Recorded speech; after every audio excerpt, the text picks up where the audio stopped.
भेड़ चराते चराते नजीम को काफी समय बीत जाता है। एक दिन नजीम अपने आप को शीशे में देखता है तो वो बूढ़ा हो गया था। वो अपनी दाढ़ी को देखकर रोने लगता है। तभी शेख शीशे को तोड़ देता है। नजीम टूटे हुए शीशे से अपनी दाढ़ी बनाने की कोशिश करता है लेकिन नहीं बना पाता और बहुत खूंट खूंट कर रोने लगता है और वहाँ से भागने का डिसाइड करता है। नजीम भागते हुए एक चट्टान पर पहुँच जाता है। तभी उसकी नजर गिद्ध के झुंड पर पड़ती है जो किसी को नोच कर खा रहे थे। नजीम को दूर से कुछ दिखाई नहीं दे रहा था तो वो पास जाकर देखता है तो वहीं बूढ़ा आदमी था जो भेड़ चराया करता था। तभी उसके ऊपर जंगली गिद्ध हमला कर देते हैं। नजीम कपड़े से उन्हें भगाने की कोशिश करता है लेकिन वह नहीं भाग रहे थे और नजीम को बहुत ही बेरहमी से नोचने लगते हैं। फिर नजीम किसी तरह से उनसे दूर चले जाता है। अब अगली सुबह नजीम भेड़ चराने जाता है। वो देखता है कि उसके आसपास कोई नहीं था और वो वहाँ से भागने लगता है। तभी सभी भेड़ बकरी जोरों जोरों से चिल्लाने लगती हैं जिससे शेख नजीम को भागते हुए दिख जाता है। शेख उठ पर बैठकर नजीम का पीछा करने लगता है। नजीब अपना पूरा दम लगाकर भाग रहा था। तभी शेख गोली से नजीम पर हमला कर देता है। किस्मत से गोली नजीम के बगल से निकल जाती है। नजीम शेख को देखकर घबरा जाता है। शेख बड़े ही बेरहमी से नजीम के दोनों पैर तोड़ देता है। नजीम बेचारा चिल्लाता रह जाता है लेकिन शेख उस पर थोड़ा भी रहम नहीं करता और उसे भेड़ के साथ बांध देता है। अब अगली सुबह नजीम बहुत सी भेड़ को लेकर रेगिस्तान में चराने जाता है। तभी नजीम देखता है कि वहाँ पर बहुत तेज तूफान आने वाला होता है। नजीम सभी भेड़ों को लेकर सुरक्षित जगह पर ले जाने लगता है। तभी जोरों से बर्फ की बरसात होने लगती है। नजीम किसी तरह से सारी भेड़ों को एक चट्टान के नीचे लेकर आ जाता है। उसे भूख लगने पर वो अपने जेब से रोटी को निकालता है। सभी भेड़ों को भूखे देखकर रोटी को भेड़ों को खावाने लगता है और बची हुए रोटी को खुद खाता है। तभी चट्टान के अंदर नजीम को एक गुफा दिखती है। नजीम उस गुफा से होते हुए दूसरी ओर निकलता है जहाँ कोई गाना गा रहा होता है। तभी नजीम की नजर किसी पर पड़ती है। वो कोई नहीं बल्कि नजीम का दोस्त हकीम हो। वो दोनों एक दूसरे को पाकर बहुत रोते हैं। बेचारे हकीम की हालत भी नजीम की तरह हो गई थी। हकीम रोते हुए कहता है, भैया हम मर जाएंगे यही, लेकिन यहाँ से कभी नहीं भाग पाएंगे। वो दोनों एक दूसरे से बातें करते हैं कि कितने साल बीत गए लेकिन उन्हें कुछ नहीं पता। हकीम अपने शेख की आवाज सुनकर जाने लगता है और कहता है, भैया कल हम यहाँ पर ही मिले गए। अब अगली सुबह नजीम उठ को चराते चराते वही जगह पर आता है जहाँ उसे हकीम मिला था। हकीम दूर से कागज में कुछ लिखकर इशारा करते हुए उस कागज को रेत से दबा कर वहाँ से चले जाता है। नजीम लगड़ाते हुए भागकर उस कागज को लेने जाता है। तभी जोरों से हवा चलने की वजह से कागज उड़ जाता है। तभी नजीम का शेख वहाँ पर आ जाता है। नजीम शेख को देखकर डर के मारे बैठ जाता है। कागज उड़ते हुए एक सूखे पौधे पर गिर जाता है। नजीम डरा हुआ था कि शेख उस कागज को न देख ले। शेख सऊदी में उसे डांट कर वहाँ से चले जाता है। नजीम भागकर उस कागज को किसी तरह से पकड़ लेता है। उसमें लिखा था, भैया उस दिन शेख ने मुझे बहुत मारा लेकिन मुझे तुमसे मिलकर बहुत खुशी हुई। मैं यहाँ कुछ दिन पहले ही आया हूँ। मेरे साथ यहाँ एक अफ्रीकी है जो यहाँ के सारे रास्ते जानता है। उसने हमारी मदद की तो हम यहाँ से भाग सकते हैं। नजीम उस पत्र को पढ़ के भावुक हो जाता है। दूसरी ओर हकीम का दोस्त अफ्रीकी वहाँ से भागने का रास्ता देख रहा होता है। अफ्रीकी हकीम को रास्ता दिखाते हुए कहता है, हम उस रास्ते से यहाँ से भाग निकलेंगे। हकीम बहुत खुश होता है। नजीम उठ को चारा पानी देकर आजू बाजू देखता है, कोई उसे देख तो नहीं रहा है और उसी जगह हकीम से मिलने आता है। अफ्रीकी नजीम को गले मिलते हुए अपना परिचय देता है, मेरा नाम इब्राहिम है। हकीम नजीम को बताता है कि कुछ दिन बाद मेरे कफिम के बेटे का निगाह है, वो यहाँ पर नहीं रहेगा। जब हम मौके का फायदा देखकर भाग जाएंगे। रात के समय सभी शेख लोग चिकन की पार्टी कर रहे होते हैं। तभी गाड़ी से नजीम का शेख आता है और नजीम को खाने के लिए मिट देता है। नजीम उन बेचारे बकरियों को देखकर उस मिट को नहीं खाता। नजीम बस इंतजार कर रहा था कि वो सभी जल्दी से यहाँ से जाए। अब अगली सुबह शेख नजीम को रुखी सुखी रोटी देकर कहता है, सभी भेड़ों का ध्यान रखना, हम शाम तक आ जाएंगे। ये कहकर वहाँ से चले जाता है। नजीम उनको जाते देख बहुत खुश होता है और अपने पूरे कपड़े निकाल कर नहाने जाता है। नजीम को यहाँ आए कई साल बीत गए थे लेकिन वो कभी भी नहीं नहाया था। नजीम जल्दी से जाकर अपने वही कपड़े पहन लेता है जो वो यहाँ पहन कर आया था। उसे पेंट भी ढीला पड़ने लगा था। वो बोरे की रस्सी को निकाल कर अपने कमर में बांध लेता है और सभी उठ को चारा खिलाते हुए कहता है, मैं यहाँ से जा रहा हूँ। नजीम की बातें सुनकर उठ के आंखों से आंसू आ जाता है। नजीम को सभी भेड़ बकरी से प्यार हो गया था। वो उन्हें छोड़कर नहीं जाना चाहता था। तभी हकीम भी वहाँ आ जाता है। हकीम नजीम को कहता है, इब्राहिम बेग ले जाने को मना कर रहा है, बेग को यहीं छोड़ दो, नहीं तो उन्हें पता चल जाएगा कि हम भाग रहे हैं। नजीम उनकी जरा सी भी नहीं सुनता और खुशी के मारे बेग को लेकर लगड़ाते हुए जल्दी जल्दी भागने लगता है। यहीं से उनका सफर शुरू हो जाता है। उन्हें भागते भागते रात हो जाती है और वो लोग काफी थक जाते हैं। उन्हें बहुत जोरों से प्यास भी लगी होती है। तभी उनकी नजर एक टेंट पर पड़ती है। हकीम इब्राहिम को पानी लाने को कहता है। इब्राहिम कहता है, तुम दोनों यहाँ पर ही रुको, मैं पानी लेकर आया। इब्राहिम जल्दी से जाकर पहले तो अपनी प्यास बुझाता है और एक डोल भरकर पानी ले जाने लगता है। तभी शेख इब्राहिम को पानी ले जाते देख लेता है और उनके ऊपर गन से हमला करने लगता है। भागते समय नजीम का बेग वहीं पर छूट जाता है। वो लोग वहाँ से भागने में किसी तरह से कामयाब हो जाते हैं। नजीम नींद से जागता है और देखता है कि वो लोग भागते भागते बीच रेगिस्तान में पहुँच चुके हैं। हकीम इब्राहिम से पूछता है, यहाँ से रोड कितना दूर है? इब्राहिम बताता है, रोड यहाँ से बहुत दूर है। तभी नजीम को कुछ दूरी पर पानी दिखाई देता है। हकीम को आभास होता है कि उठ पानी पी रहा है। हकीम भागकर पानी पीने जाता है। इब्राहिम उसे मना करता है, वहाँ पर कोई पानी नहीं है। हकीम वहाँ जाकर देखता है कि वहाँ पर जरा भी पानी नहीं था, बल्कि मरे हुए ऊंट का शव पड़ा होता है। हकीम डर के नजीम को गले लगा लेता है। इब्राहिम कहता है, मैंने बोला था यहाँ कहीं भी पानी नहीं है। कुछ दूर चलने के बाद वो लोग नमाज पढ़ने बैठते हैं।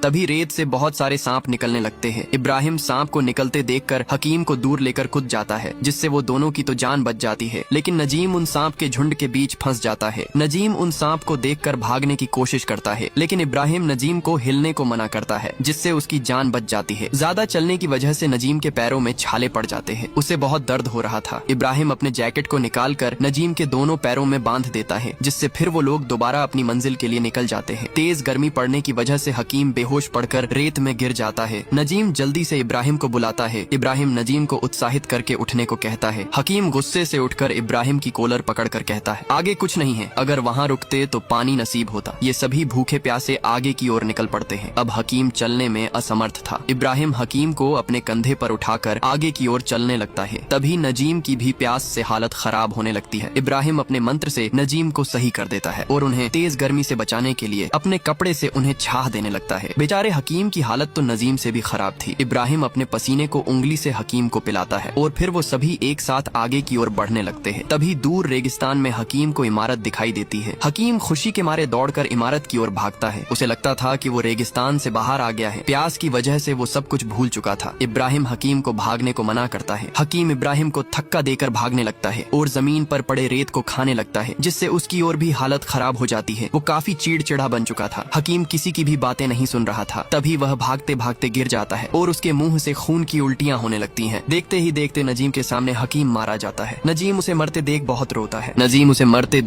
रोता है और इब्राहिम से कहता है, उसे बचाओ। लेकिन बीच रेगिस्तान में इब्राहिम कुछ नहीं कर सकता था। तभी हकीम दूर से हाथ ऊंचा करता है। नजीम भागकर हकीम के पास जाता है, लेकिन उसके जाने से पहले हकीम दम तोड़ देता है। तभी इब्राहिम के पैरों तले जमीन हिलने लगती है। इब्राहिम भागकर देखने जाता है तो दूर से रेतीला तूफान आ रहा होता है। इब्राहिम भागकर नजीम को पकड़कर वहाँ से चलने को कहता है। नजीम हकीम को छोड़कर जाने को राजी नहीं था, लेकिन किसी तरह इब्राहिम उसे ले जाने लगता है। तूफान भी उनके काफी नजदीक आ गया था, लेकिन इब्राहिम किसी तरह से नजीम को बचाने में लगा हुआ था। वो नजीम को अपने कंधे पर उठाकर भागने लगता है। तभी इब्राहिम का पैर रेत में धंसने से वो जमीन पर गिर जाता है और दोनों रेत के बीच में फंस जाते हैं। रेतीले तूफान से उनकी जान भी जा सकती थी, लेकिन वह किसी तरह से डटे रहते और थोड़ी ही देर में रेतीला तूफान वहाँ से चले जाता है। नजीम बेचारा हकीम की यादों में गुमसुम बैठा होता है। इब्राहिम हकीम को समझाता है कि तुम इसी तरह हार मान जाओगे तो अपने परिवार से कैसे मिलोगे, और नजीम को अपने साथ लेकर आगे की ओर बढ़ने लगता है। तभी प्यास की वजह से नजीम चक्कर खाकर गिर जाता है। नजीम के पैरों में बांधा कपड़ा फट चुका था, जिससे नजीम को काफी दर्द हो रहा था। इब्राहिम अपने जूते को निकालकर नजीम को पहना देता है। तभी इब्राहिम की नजर छिपकली पर पड़ती है। इब्राहिम नजीम से कहता है, देखो इस छिपकली को, इसका मतलब यही कहीं पानी है। इब्राहिम छिपकली के पीछे जाने लगता है। तभी नजीम भी इब्राहिम के साथ